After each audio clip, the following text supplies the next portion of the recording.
Hey, brother, hear me now. Brother dog, know me, understand.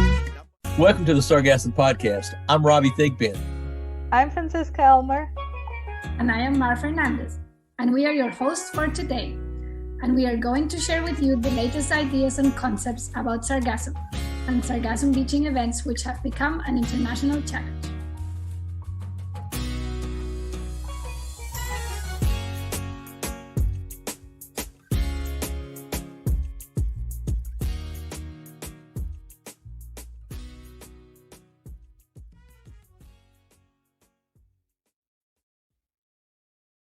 Good morning and good afternoon, everyone. How was everybody's week? Good afternoon, Fran. Yeah, in Germany, the weather finally got good. So we have first days of spring. So I'm sitting outside enjoying the sunshine. I'm really happy to talk with you guys. How about you, Robbie? I'm doing pretty good. I got Cowbell over here in my lap, and she's asking for a little bit of love. So I'm scratching her behind her ear right now, hoping she doesn't bark. And I'm down in New Orleans right now. Nice. You know, a funny thing happened to me this week. I'm staying with a friend of mine down here, Lorelei Cropley, and she's a professor over at Tulane, and she's got some horses. And a couple of days ago, we went over to the West Bank to do some stuff with the horses. And this young lady came riding up on a big black horse from down the road. And Lorelei just screamed at her. Or not screamed, but yelled across the barnyard and said, "You ought to be his intern." And she just kind of looked at me like I had two heads. And I said, "So what do you do?" She said, "Oh, I just work with ecology." And I said, "Perfect. That's what I do too." And she said, "Really?" And so we talked for a few minutes, and looks like she's going to be working with us as an intern. Her name is Melissa Brown. And we're very excited to have her on board. She's studying at, remotely, but she's at Arizona State University, and she's studying conservation and ecology. And she's doing some really cool stuff for us right now as a publicist and a biology publicist, which I think we all agree is an important thing for biologists to have. And it's kind of exciting to have her on board. And when they came back from the ride, she says, "You're one of the people with the Sargassum Podcast?" I'm like, "Yeah." No way. We're famous. Yeah, I know. She knew that. Lorelei had mentioned that to her on the ride. She said, "I see that all the time." And also she is also one of our loyal viewers. And that was the first time I met one of those. It's actually nice that you can still meet people in person, because for me, I have already accepted that the only places where I can meet people is over Zoom. And I actually enjoyed a lot our greet and meet yesterday, talking with the C Combinator guys and Debbie, and then the SOS guys came in. So that was really, really cool, like this virtual place to actually meet people, which is so rare these days. Yeah. Well, the thing about being down here is everybody I've been in contact with since I've been here, we've had a couple of get-togethers and stuff. Everybody's been vaccinated and all. And when we're in public, we're masking and social distancing because you don't know what's out there. But we've had some actual meetings with people that are, all practicing, safety and all that. But I've just been hanging out with people, having, a glass of wine and stuff here and there without masks on. And that's just been marvelous and all. It's That's very cool. Yesterday was the first day since I've arrived here in Playa in January that the water was actually brown because of sargassum and another algae. So the first few meters of the water was actually brown because there's a lot of dead sargassum on the beach and another algae that's kind of mixed in it, and then it goes back into the water. So that wasn't that pleasant, and it starts smelling a bit too, but hopefully it will get better. Are people out there cleaning it up and stuff? Or? Yes, they are cleaning it in some areas of the beach. So it's a very long beach. Most of it is public beach where it gets cleaned up maybe once a week or so. And then there's other areas which are the area that belongs to resort, and the little area that is like where the lifeguards are, and that gets cleared every day. And luckily it's not that much, so they're using rakes and are just like putting it in wheelbarrows and then have a big pile where they put it, and from time to time they have a like a bigger like truck coming and get the stuff from the pile. So luckily they don't have to use big machinery here to clean it, at least at the moment. Yeah, I think you got that back. So Belize got hit. San Pedro and Key Copper got hit a couple of days ago, and it must have just made it up to there. You know, it looked like a pretty good, sizable strike. So today we are talking to Marion Sutton, which is an oceanographer and project manager at the Environmental Applications Department of Collecte Localisation Satellites, or CLS for short. She was in charge of developing new environmental products and services based on Earth observation data for the oil and gas and maritime transportation industries. Now she's in charge of several projects to valorize the use of Earth observation marine data through diverse environmental monitoring and drift modeling applications. Collecte Localisation Satellites is subsidiary of the French Space Agency CNES and of CNP, a worldwide company and pioneer provider of monitoring and surveillance solutions for Earth since 1986. The company is a provider of ARGOS environmental data. Its mission is to deploy innovative space-based solutions to understand and protect our planet and to manage its resources sustainably. Welcome to the podcast, Marion. Thank you. Thank you all. Hello. Excellent. Marion, we're really glad to have you here today. We don't get a lot of astronauts here. Yeah. And it's more likely that we'd have a naval professor here than a space person. And we always start these out with a one question and all, but I want to pose this to you differently. Okay. And all that, because you're in the south of France right now, and you look at things from very, very high up. And all, and the first part of that question, have you personally experienced sargassum? No. Actually, I've been a couple of times in the Caribbean the last years because I'm working now on it. But I could only get feedback from people that have been looking or seeing sargassum or being impacted by sargassum.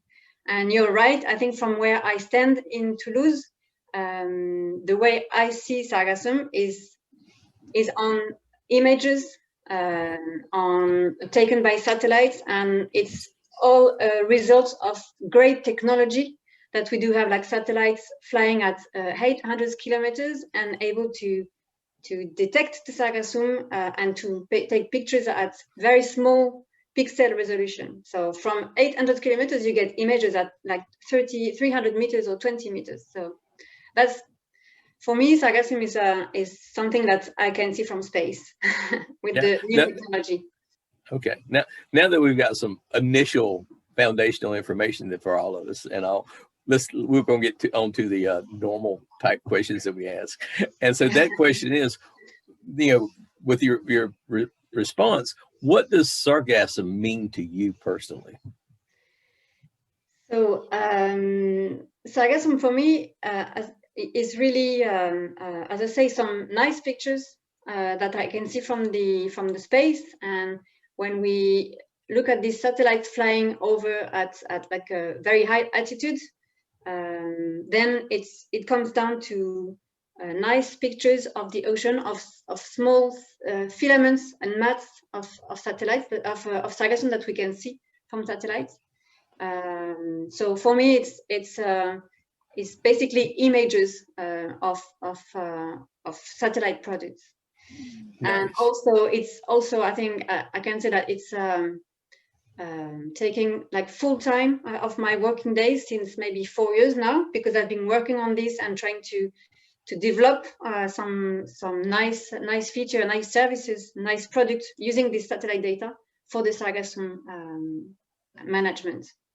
I'm working on a kind of a educational material. It'd be wonderful if you could share some of these images with us that we could use. That'd be awesome if you could do that. Thank you. Okay. So yeah, I guess CLS does other things besides working on Sargassum. So how and when did they start working with Sargassum? So yes, you're right. CLS is really working on a wide range of applications and domain, always based on satellite data. And when we started to look at Sargassum, it was actually in 2015 during the climate change conference held in Paris at the end of December 2015. We had the CNES, so the French Space Agency, who is our main shareholder, asked us to do a study and to try to look at satellite data and to see if we were able to detect Sargassum on different satellites. So that's what we did in 2015. So that was a successful study. So that was the first time CLS really looked into the satellite data and to see if we were able to see something, to see the Sargassum from space and from these images. And then what happened is, I think by then, so 2015, we were still at the beginning maybe of the massive arrivals in the Caribbean, which started in 2011. 2013 had been like a low year in terms of arrivals. So I think 2015 was still the beginning of the politics taking really really looking into this problem and not realizing yet that it was becoming more and more and every year more stable, I would say. So after that, after this study, we just keep this idea in the back of our mind and just keep on doing other work and always thinking that we could do something with satellite data on Sargassum, but maybe waiting for the good moment to enter again in this application. But then you ended up developing the SAMtool, which now helps over 40 local users to predict when and where Sargassum lands. And it's a pretty cool tool because you have the satellite detection, but then use drift models to actually figure out where that mass will go. And then the users can either access those models online to see where it goes, or they can get an expert bulletin from you. So can you tell us a bit about SAMtool? Yeah, sure.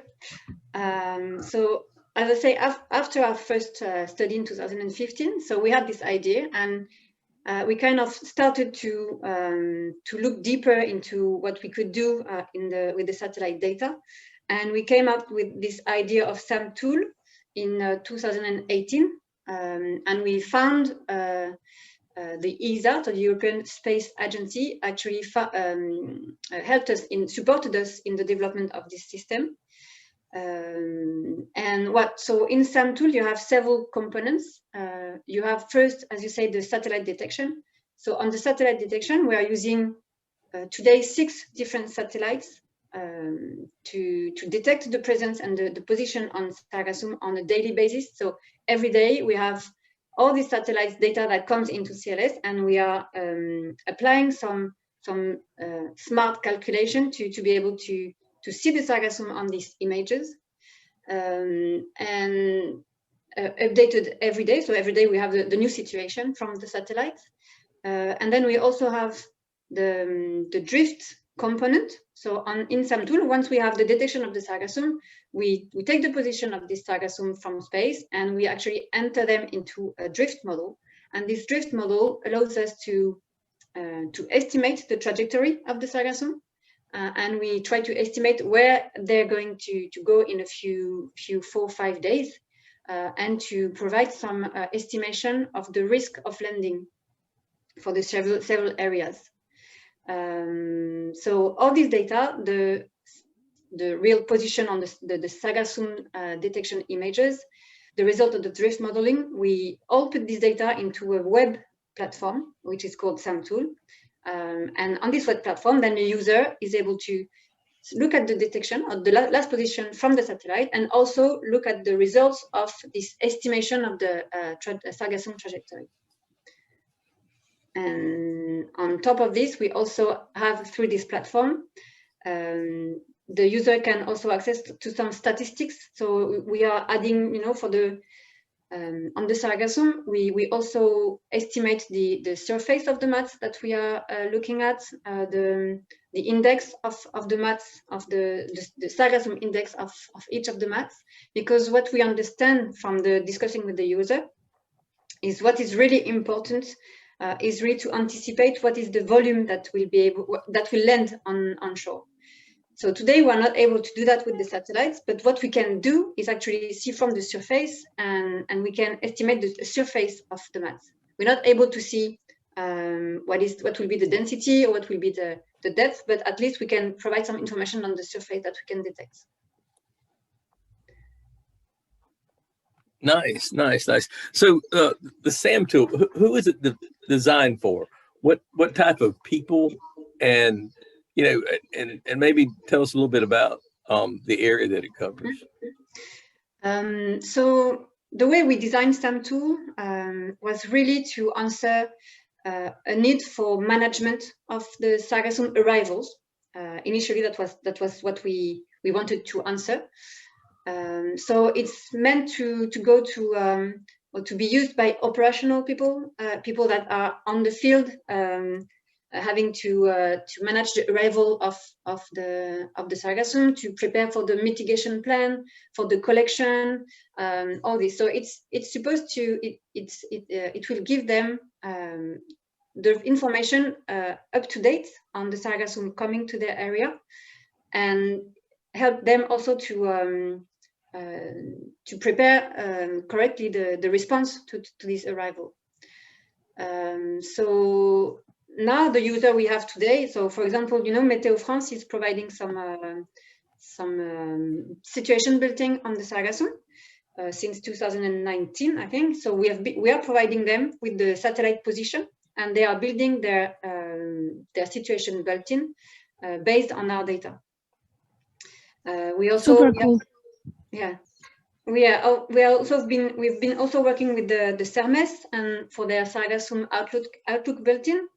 So since last summer, I think they are also using our data to compare to the data that they have from the USF, and to get more information and to produce their 3 months billeting forecast based on our data as well, using our data.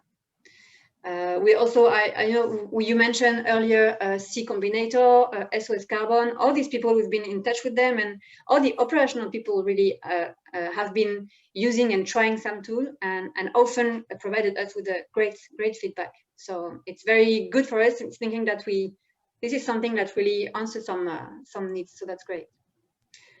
It definitely is. I'm sure there's a lot of people out there that would like to use these products. Can you tell us something about the costs of this? Because I guess this is not magic. I mean, you need to have people employed, you need to acquire the satellite images, and you need to process them. So what are the prices, and what is the funding required to do this? Yeah, I will answer just on the area as well. So now the SAMtool, so all the users that we have are mainly based in the Caribbean, so Lesser Antilles, but also actually we had users from, if you do clockwise, from Belize, Mexico, Jamaica, Dominican Republic, and all the island until back to Aruba. So really the whole circle of island there. But the system is able to, we do the detection as far west as West Africa, and going down into the end of the Gulf of Mexico. So it's really the full Atlantic banner, or Atlantic, tropical Atlantic. Subtropical northern Atlantic, I guess. Yeah, it's from, well, basically it's from a little bit below the equator to be able to go into the West African Gulf of Guinea. And we're going up to 30 north, north of 30 degrees north. So it's about to cover the whole Gulf of Mexico. Excellent, thank you. Okay. And yeah, for the costs of SAMtool. So until now, as I mentioned, so we had this ESA project, so the ESA funding in 2018 and 2019. So it's really helped us to develop the system and to link all the bricks that we had from the detection, the Sargassum drift, and the web interface. So we had to link everything into an automated system. So the ESA project helped us to do that. And in the meantime, it also offers us to provide access to the users for free. So in 2019 and 2020, all the users were able to access SAMtool for free. And it was also for us a way to discuss with the user, to get their feedback, to be able to co-design the system and try to really adapt the system and the product to answer their needs. That's actually what we've done. We had the first year, 2019, we had the first version of the product and people using it. We had about 20 users in the first year. So we received the feedback and we were able to adjust and add some new functionality for the second season in 2020. And then, so until November 2020, the user had access for free to SAMtool. And now, since the end of the year 2020, we are now looking for more funding because the system is up and ready. It's already it's still operational, and we are still calculating the satellite detection every day. But we need to find a way to finance the system. So what we are still doing today, so there's several options actually. We can either look for institutions, so we've been trying to discuss with an institution or governments to make the system free for the user, but it has to be paid by someone. I mean, you have to nothing is free, so you have to get money for the cost of operation, maintenance, exploitation of the system. So this is one solution that we are looking at, and also, or maybe it will be a combination of all of this. We are also looking at asking for a fee to the user using the system. So we're still really working on this, and we have also really heard that understood that the user had not a lot of money to provide to be able to use this tool.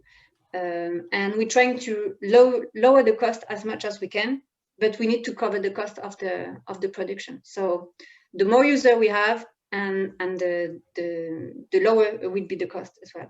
That's very cool. So the more people are using your product, the cheaper it will get for them to use it. Or if you find an agency that covers the cost, maybe even for free in the future. That's very cool. So you said in 2015, you looked for the first time for sargassum in satellite images. And then in 2019, you already started SAMtool, but I bet there's a lot of research, a lot of work going in from that one point of just seeing the sargassum in satellite images to having this tool. Yeah. So what kind of research and work had to be done to actually be able to launch SAMtool? Yes, indeed, we had to do a lot of work. So part of it was done through the ESA, but most of the work was also done at CLS from just our investment on this project, on this application. So we started to look at the satellite detection from the images. So we also looked at what was done in the other institutions. So we really worked and looked at the work from the University of South Florida, from Goa, and who published on the first algorithm on Sargassum index on optical sensors, optical images. So we looked at their work and we used it, and we recalculated our own index. So based on this work, we had to adapt this algorithm. So we did some research to be able to lower or to increase the resolution of the project. So to go from 1 kilometer, which is the normal resolution that you get for the Sargassum, and to go down to 300 meters. So there is a lot of work to do to apply this algorithm to different wavelengths. I won't go too technical, but wavelengths of the satellite signal, and to be able to go from an image at 1 kilometer resolution to 300 kilometers resolution. So this was for one sensor. I don't know if you want me to give you the name of the satellites. Maybe it's a little bit too much. Of course, tell us the name of the satellite. We want to. Okay. Yeah. Okay, because it's always, from my field, it's everybody knows about this, but it's difficult to have the right level of message also. So first we used the first American satellite, MODIS aqua, which is the one that you are most used, I think, when you look at Sargassum data from satellite. And we also adapted this algorithm, our algorithm, to Sentinel-3 data, which is satellite from the European Commission. And with these satellites, we had pictures of the whole Atlantic tropical at 300 meters resolution. And we also added new satellite sensors with a higher resolution.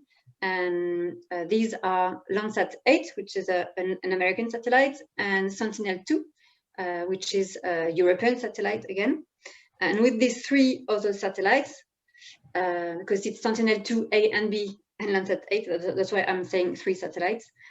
Then we were able to calculate to detect the Sargassum at 20 meters resolution.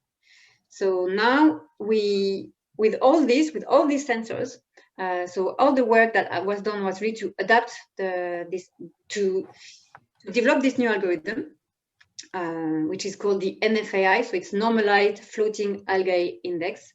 Apply this to all the sensors, so the 6 sensors. And with this, we get daily information, either at 300 meters resolution for the wide, the large area. And when we go closer to the coasts, to the coastline, we get Sargassum images at 20 meters resolution. So with all of this, we then have an entire picture, or the most complete picture, using ocean color sensors to be able to look at Sargassum from space. So that was the first 20 meters. Yes. That's amazing. That's impressive. How fast does the information come? Like, how fast can you get the data? Like, is it a daily basis or hourly basis, or? Yeah. For the 300 meters data, it's every day. So every day you get 1 image from MODIS and 1 image from Sentinel A, 3A and 3B, that they go together. So with 2 satellites, Sentinel-3, you get 1 image of your entire area. So with this 300 meters data, you get 2 images daily. Now for the other one, so the one that have a higher resolution, it's every 2 to 3 days. So every 2 to 3 days, you have Sentinel-2A and Sentinel-2B that comes back into the same area. So you have 20 meters resolution every 2 to 3 days. And with this, we also use LandSAT 8, as I mentioned, which is the American satellite, and it comes back every 16 days. So basically, we have 1 image at 20 meters resolution every 2 to 3 days. So maybe I can also add that so these images, very high resolution data, you only get them close to the coast. Or I mean, when I say close, is about 300 kilometers from the coast, so it's still a big area. But because these satellites, so the data is very high resolution, it's also very big volume of data. And so the satellites, they don't keep all the data when they go in the open ocean. They actually don't keep the data. They don't archive the data. So they only take the data and make the data available when it comes close to shore. So that's why you don't get 20 meters resolution in the open ocean in the middle of the Atlantic. Excellent. Well, I've got a lot of friends, all over the place in Mesoamerica, and some of those work with different NGOs, or some of them are officers in fisheries departments and whatnot. Say if one of my friends at the in the Belize Fisheries Department wanted to use this stuff, so how have you integrated or usefulness of this for end users, such as some of my friends from the Belize Fisheries Department? How do we? How do you integrate the development, the end user development of the SAMtools? Yeah. So actually, in the frame of this ESA project, there was a strong part that was related to the co-design of the system. And we had, at this time, we had a partner, which is Nova Blue Environments, which is a small company based in Martinique. And we really, in the first phase, before developing the system, we went through a Sargassum forum, actually, to send emails and messages saying that we need people to help us for the design. And then when we had people answering us, we started building our users database, and we provided them with a questionnaire saying, like, what do you want to see? What resolution? How will you use the data? How do you intend to, or what is Sargassum for you? One of the questions, it's just to understand really what was the end user's real need. So that was the first phase.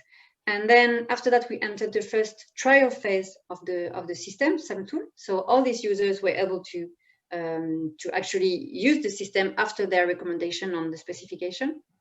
And then after that, we also sent another questionnaire to ask for feedback on all the different items and trying to improve the system like this. So that was the most formal way, I would say. But also because this subject is it's so important for people, we also had a lot of interaction with the users and via emails or in a specific situation.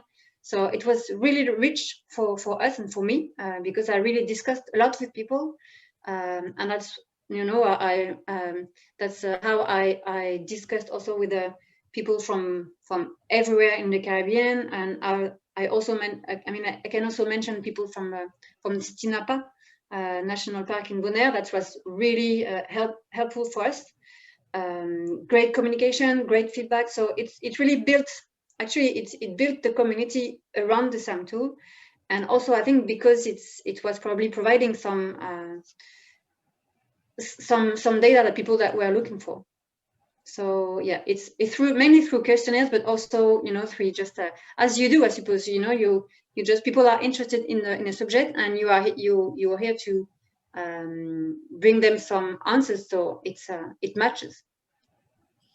Exactly. Yeah. Actually, if you would have sent me that questionnaire, I would have asked you to tell me if you can see at the same time both the sargassum and the phytoplankton growing, because I'm always wondering when we see the satellite images of the sargassum, like what is the phytoplankton doing? It must be growing as well, right? Because if there are nutrients for everyone. So what I want to ask is more general, like what are the next steps in terms of research and development for these tools? Yeah. So now we still have plenty of ideas, and there's still a lot of things to improve. I think there's always things to improve.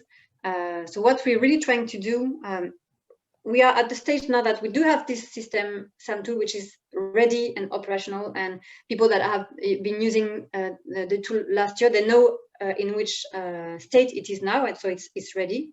Now from this, we want also to go further and to improve the tool again. For example, this is one of our main projects, and to really help even more into the decision making.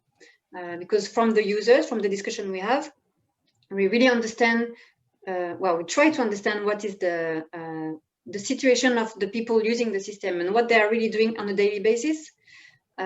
So we want to provide them with more indicators, more easy to use indicators on the system, and easy to read as well. Just to help them to take the good decision in which type of response they should plan. So of course, what will be the amount of sargassum, but more into the evaluating also the risk of sargassum coming into an area where there is more like a health risk or economical risk or environmental for risk, all these type of really indicators to estimate the vulnerability of all the territories. So for this, we just got a labelization from an agency or an entity called the Space Climate Observatory. And this is a helping project like us to answer or to provide with tools that will help the people to fight against climate change effects. So we are proposing SAMtool alert in this case to really provide a tool that will help people to better anticipate and better manage the sargassum issue when it comes to their territory. And there is also another thing that we are looking at as for the next steps is we also want to explore what we could do as seasonal planning. So for that, we are part of an H2020 project, which is a European project called eShape. And through this project, we are trying to take one step, maybe further up, I would say, and to look at the full situation from the full Atlantic, and to be able to provide information for seasonal planning. So while the SAMtool today is really answering operational needs for just sargassum arriving in a couple of days, through eShape we are going to try to anticipate a little bit more. And it will, in that case, it will maybe help, or we'll try to work with the CERMES, who is already doing this type of seasonal prediction. So now we're trying to work on this field as well. Very cool, Marion. I unfortunately have to leave now, but I really hope that you get further funding. And I mean, we should definitely talk, because this project has to go on. So yeah, guys, I leave you for the debrief and see you for the next interview. Nos vemos. Wow, that was a lot of stuff. Thank you so much for sharing that with us today. And that's thank you for inviting me. I hope it was clear, and that I really, this is really something that's as I mentioned at the beginning. I mean, I've been working on this application for 4 years. And I really like to try to promote the space data, but also to come up with solution. You can hear that people are struggling with something, or looking at some particular problem that they have, and thinking, okay, I have this, I have the drift, I have the satellite detection. What can I do for them? And I think it's really nice when you come out with something that's actually people like. So now. The other step is, of course, to make it more sustainable. But yeah, well, one of the big things about what we're trying to do with the podcast is to make people aware of what's going on out there, and be a place where different people, different stakeholders, and resource managers and whatnot can come and and learn about stuff that other people are doing and how it applies to them.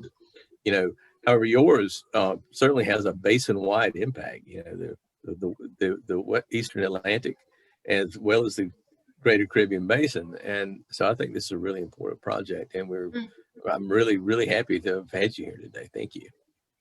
Thank you. Well, I'm not accustomed to talking to the spacemen and space women and stuff, but I think it's really awesome what she's doing. You know, I think being able to predict these things using the satellites is an amazing tool that could be useful. And as she said, you know, C Combinator, SOS Carbon, these people can be prepared instead of it coming and they're having to rake it up off the beach.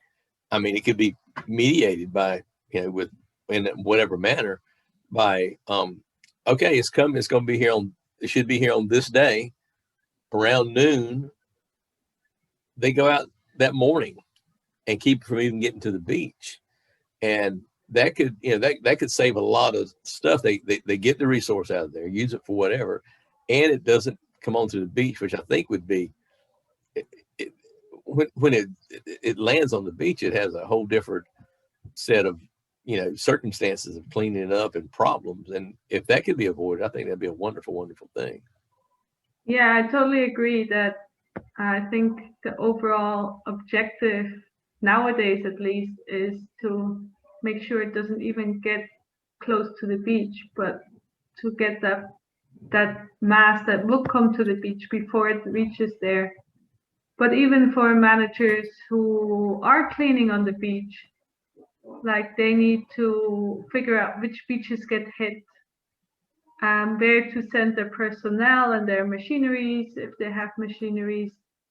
And it will be really important to have that kind of detail. I think it's really about the more detail, the better. Like knowing that your island gets hit is good, but knowing which beach is most likely to get hit. And as she said, people are really interested in how much will get there. Like, is it just a little bit of sargassum that you can wake up, or do you have to bring more people or more machinery? So yeah, these tools are really, really important. And I think already today they're making a huge difference for people on the ground. Yeah. And if you're one of our listeners out there, we'll have some links down here in the clip description where you can go and see these tools and see how they can work for you. And we encourage you to do that and see what it can do to help your country, your beach, your hotel, or wherever. And all, because this is some really good stuff, and we certainly encourage you to follow up with it and see what's going on. Yes. And the other thing that I found really remarkable was that Marion herself hasn't really experienced sargassum in the water or on the beach. She was approached to see if they can find it on the satellite, and then they realized there's a real need for the satellite stuff. So now she's worked 4 years full time on this without at all being impacted by it herself, just because she knows there's a lot of people out there who need her help. And I think that is amazing to me, like that dedication, even though you are not one of the people who are impacted. Yeah, well, we need to get her to the beach. It's just as simple as that. Yeah. Well, everybody, thank you for being here today. We know that you could have been any place else on the planet, but you chose to be here with us, and we really appreciate you, because sharing stuff with you and is what what makes this podcast important. And if you think you have something to share with us, contact us. There's contact information in the clip description, everything, and we want to hear from you, because all ideas are important to share, and because if you just keep it to yourself, it's going to go away. And we want to hear how sargassum is affecting your life. So anyway, until next week, I hope you have a wonderful, wonderful week, and I look forward to it.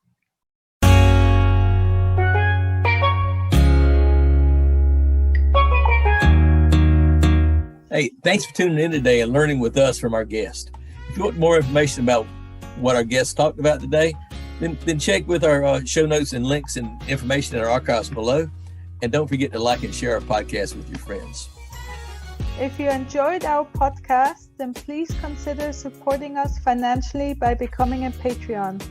For as little as $1 per month, you can support us and take part in an exclusive monthly Zoom meet and greet for Patreons, where you can network with our podcast guests and other Sargassum enthusiasts.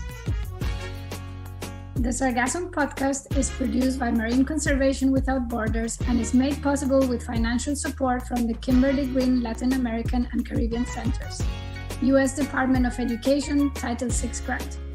It is produced by Marcel van de Kamp and Francisca Elmer, and your hosts today were Robbie Tickpen, Francisca Elmer, and Mark Fernandez. We will be back next week with another exciting guest. The music of this podcast is from the song Dem Après by Drizzle Roadrunner, an artist from Roatan. Follow him on Spotify or YouTube for more music. But for now, here's the full song, Dem Après. Hey, brother, hear me now. Brother, dog. Now me understand. Now for them no want to see we get nothing. That's why them a pray and always front and star. Now for them no want to see we get nothing. That's why them a pray. Now for them a pray, them a pray. Them a pray, me no gain progress. Now for them a pray, them a pray, me no reap success. Now for them a pray, them a pray. Them a pray, me no gain progress. Now for them a pray, them a pray, me no reap success. So me tell them, yeah, promises come and me no take that. Only if it come from Jah, I'll accept that. Now for them, me put the trust in and give me setback. Yo, select that, we'll and pull up that. Tell some wicked that bad mind, me no fear them. Anytime them cheat and chat, me no hear them. Me dash a few hearts so for the queer them. Me dash a few hearts so tell them where them. Now for them a pray, them a pray, me no gain progress. Now for them a pray, them a pray, me no reap success. So me tell them, yeah, yes, me know me have a lot of fake friends, but me never woulda thought me woulda have fake family. So me tell them straight, me no trust them. Me no trust you and me no trust him. Fake friend lost bad mind in a real life. Star me no rate that, star me no rate that. Me real family woulda bust a million shot in a real life. Now for them a pray, them a pray, me no gain progress. Now for them a pray, them a pray, me no reap success. Now for them a pray, them a pray, me no gain progress. Now for them a pray, them a pray, me no reap success. So me tell them, yeah, oh,